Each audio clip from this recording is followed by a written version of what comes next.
जय श्री कृष्णा फ्रेंड्स, कैसे हैं आप सभी लोग। आशा करती हूँ कि अच्छे होंगे। आज मैं आप लोगों को कीलक स्तोत्र का पाठ सुनाऊंगी। कीलक स्तोत्र का पाठ दुर्गा सप्तशती के अंतर्गत किया जाता है।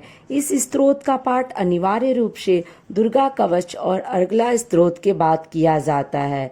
इस स्तोत्र में मार्कंडेय जी कहते हैं कि विशुद्ध ज्ञान ही जिसका शरीर है, तीनों वेद ही जिनके तीन नेत्र हैं, जो कल्याण प्राप्ति के हेतु हैं तथा अपने मस्तक पर अर्धचंद्र धारण करते हैं, उन भगवान शिव को नमस्कार है।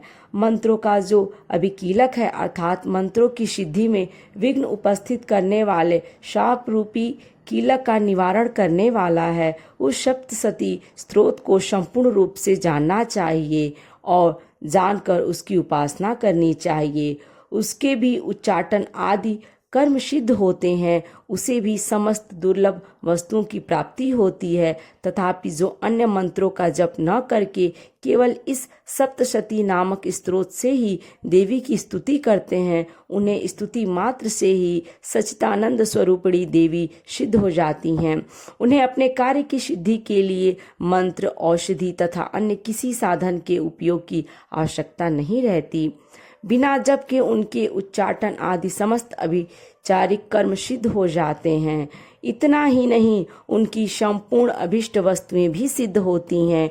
लोगों के मन में यह शंका थी कि जब केवल सप्तशती की उपासना से भी समान रूप से अथवा सप्तशती को छोड़कर अन्य मंत्रों की उपासना से भी समान रूप से सब कार्य सिद्ध होते हैं, अब इनमें श्रेष्ठ कौन सा साधन है। लोगों की इस शंका को सामने रखकर भगवान शंकर ने अपने पास आए हुए जिज्ञासुओं को समझाया कि यह सप्तशती नामक संपूर्ण स्तोत्र ही सर्वश्रेष्ठ एवं कल्याणमय है। तदंतर भगवती चंडिका के सप्तशती नामक स्तोत्र को महादेव जी ने गुप्त कर दिया।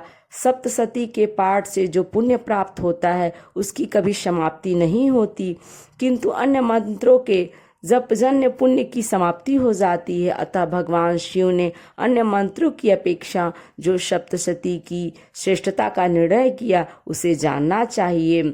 अन्य मंत्रों का जप करने वाला पुरुष भी यदि सप्तशती के स्तोत्र और जप का अनुष्ठान कर ले तो वह भी पूर्ण रूप से ही कल्याण का भागी होता है, इसमें तनिक भी संदेह नहीं है। जो साधक कृष्ण पक्ष की चतुर्दशी अथवा अष्टमी को एकाग्रचित होकर भगवती की सेवा में अपना सर्वस्व समर्पित कर देता है और फिर उसे प्रसाद रूप से ग्रहण करता है, उसी पर भगवती प्रसन्न होती हैं, अन्यथा उसकी प्रसन्नता नहीं प्राप्त होती। इस प्रकार सिद्धि के प्रतिबंधक रूप कीलक के द्वारा महादेव जी ने इस स्तोत्र को कीलित कर रखा है। जो पूर्वोक्त रीति से निष्कीलन करके इस सप्तशती स्तोत्र का प्रतिदिन स्पष्ट उच्चारण पूर्वक पाठ करता है, वह मनुष्य सिद्ध हो जाता है, वही देवी का पार्षद होता है और वही गांधर्व भी होता है। सर्वत्र विचरते रहने पर भी इस संसार में उसे कहीं भी भय नहीं होता। वह अपमृत्यु के वश में नहीं पड़ता तथा देह त्यागने के अनंतर मोक्ष प्राप्त कर लेता है।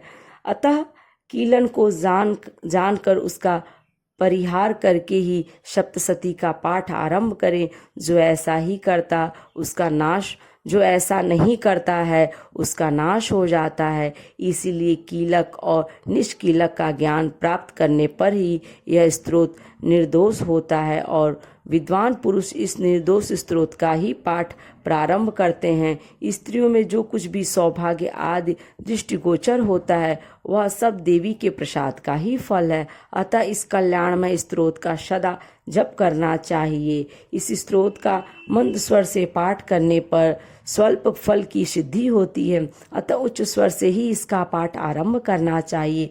जिसके प्रसाद से ऐश्वर्य, सौभाग्य, आरोग्य, संपत्ति, शत्रुनाश तथा परम मोक्ष की भी सिद्धि होती है, उन कल्याणमयी जगदम्बा की स्तुति मनसा क्यों नहीं करते हैं। इस तरह कीलक स्तोत्र पूर्ण हुआ। यदि आपको ये वीडियो अच्छी लगे तो लाइक करें और यदि मेरे चैनल पर आप नए हैं तो इसे सब्सक्राइब करें।